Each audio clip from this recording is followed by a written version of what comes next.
یہ کہانی ہے دو شادی شدہ جوڑوں کی جو ایک ہی کمپنی میں جاب کیا کرتے تھے. تو دونوں کے ہسبینڈ آپس میں دوست تھے اور دونوں کی وائف بھی آپس میں نئی نئی دوست بنی تھی. منڈے کا دن تھا تو دونوں کی وائف آپس میں باتیں کر رہی تھی. ایک نے دوسری سے کہا کہ اور سناؤ کل سنڈے کیسا گزرا تمہارا, کیا کرا؟ تو دوسری بولی جیسا تمہارا گزرا ہوگا. کام زیادہ ہونے کی وجہ سے سنڈے بھی آفس میں ہی تھے. گھر آئے, جلدی سے نہائے, 3 منٹ میں کھانا کھایا اور آتے ہی سو گئے. تو پہلی بولی وہ تو میرے ہسبینڈ بھی آفس میں تھے تمہارے ہسبینڈ کے ساتھ, لیکن میرا دن بہت زبردست گزرا. یہ گھر آئے تو مجھے کھانے کے لیے باہر لے گئے. کھانے کے بعد ہم نے لمبی واک کی. جب ہم گھر آئے تو ہم نے سارے گھر کو کینڈل سے روشن کیا. بہت مزہ آیا. یہ سب بالکل ایک خواب جیسا تھا. دوسری نے سنا تو دل میں اداس ہو گئے اور اس نے گھر آ کر اپنے ہسبینڈ سے جھگڑا کر ڈالا.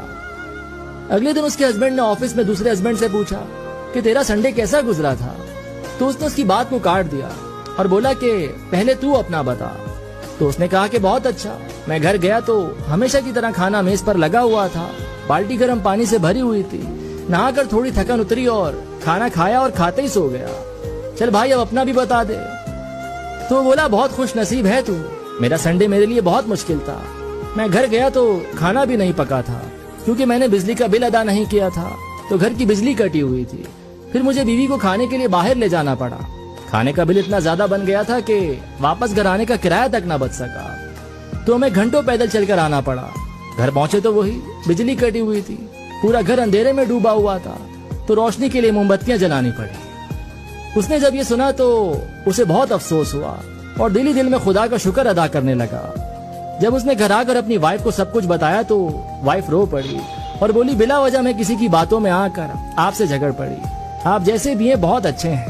تو شوہر نے بھی اسے اپنے گلے سے لگا لیا اور بولا کہ تم بھی میرے لیے خدا کے دیے ہوئے کسی تحفے سے کم نہیں. تو کبھی بھی کسی کی باتوں میں آ کر اپنا گھر خراب نہ کریں, مت جھگڑیں. یہ نہ سوچیں کہ مجھ سے زیادہ خوش کیسے ہے, کیونکہ اکثر لوگوں کے حالات بہت بدتر ہوتے ہیں لیکن ان کا پیش کرنے کا انداز بہت اعلیٰ ہوتا ہے جو کہ آپ کے گھر کو تباہ و برباد کر سکتا ہے.